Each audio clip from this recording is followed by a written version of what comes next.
first of all, the root of sin. I printed chapter 2, verse 16, 17, where God gives the first man, the first woman, a command. You are free to eat from any tree in the garden, but you must not eat from the tree of the knowledge of good and evil, for when you eat from it, you will certainly die. And in verse 4, the serpent says to the man, the woman, you will not certainly die, for God knows that when you eat from it, your eyes will be opened.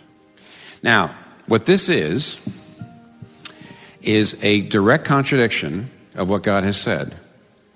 The serpent says, he says, you will not die. If you do this, you'll be better. You will see better. Your horizons will be open.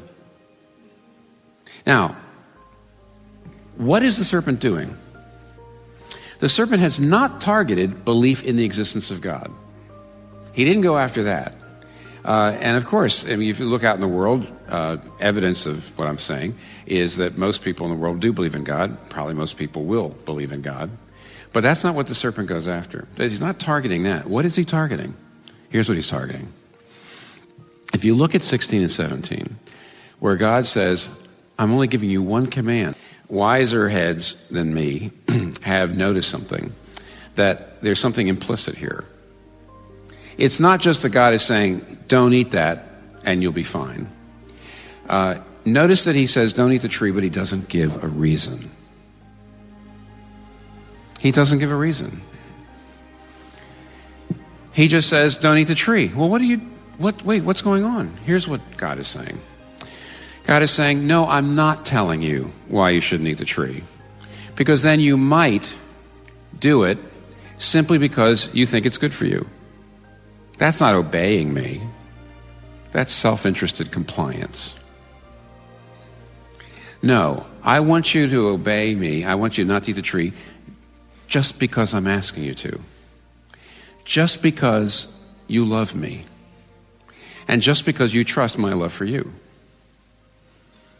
And that's what the serpent goes after. He does character assassination. When God says, if you eat this tree, you will surely die. And when the serpent says, oh, no, you will not surely die. You will not get worse. You will get better. Your eyes will be open. You'll see new horizons. Here's what the serpent is saying. You can't trust God. You can't trust his love. You can't trust his love for you. You can't trust his goodwill for you. If you obey God, he'll keep you down. If you submit to God, you'll miss out. You will be held back from opportunities. You won't be all that you could be. And therefore, this is what the serpent is saying. You can't trust God. You can't give yourself completely to him. Therefore, you're on your own. You have to take your life into your own hands.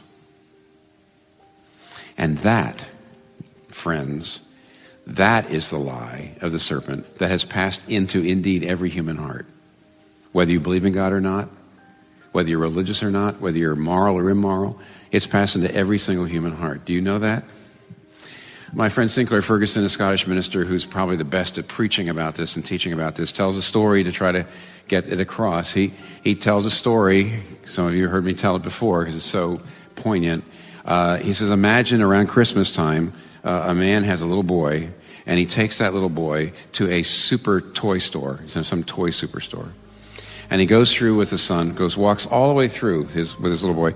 He says, you see that? Would you like that? He says. And the little boy goes, oh, yes, Daddy. Then he goes a little further. Do you see that? You see those things? Oh, yeah. Would you like some of those? Or would you like that? Oh, yes, Daddy. And he goes all the way through the store that way. Gets to the very end of the store, and he turns to his son. He says, let me tell you why I brought you here. I brought you here to let you know you're not going to get any of this. I'm not going to give you anything. You see all that? You'll have none of it. Now let's go home. And Sinclair says, that is what you believe in your heart of hearts about God and you. If you don't understand that, if you don't know that, you won't understand yourself. That you really do not believe God has your best interest at heart. That he's never going to give you really the things you most want in life.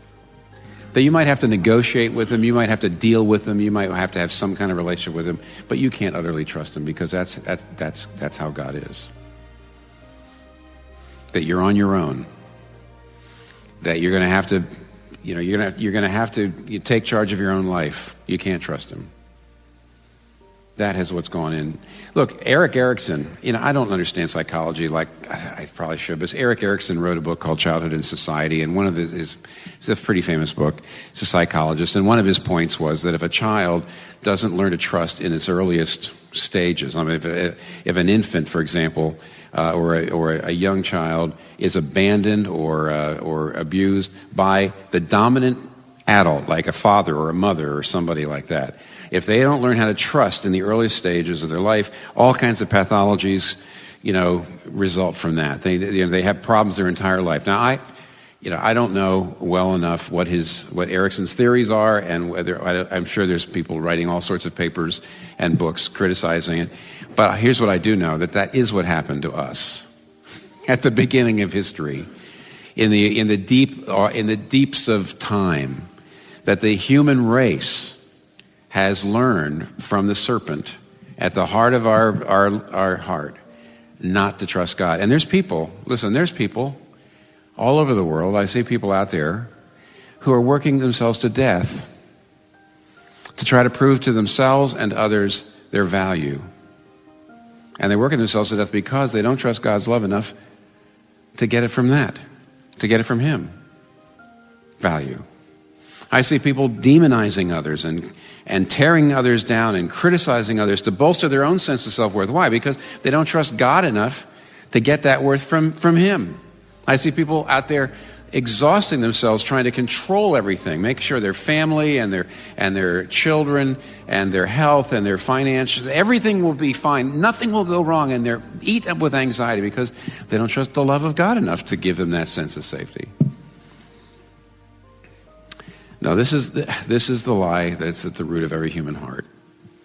And in a sense, it's the prereq for all the bad things that we ever do. Because we got to take life in our own hands. We got to live, we have to do it ourselves. We can't trust God to do it.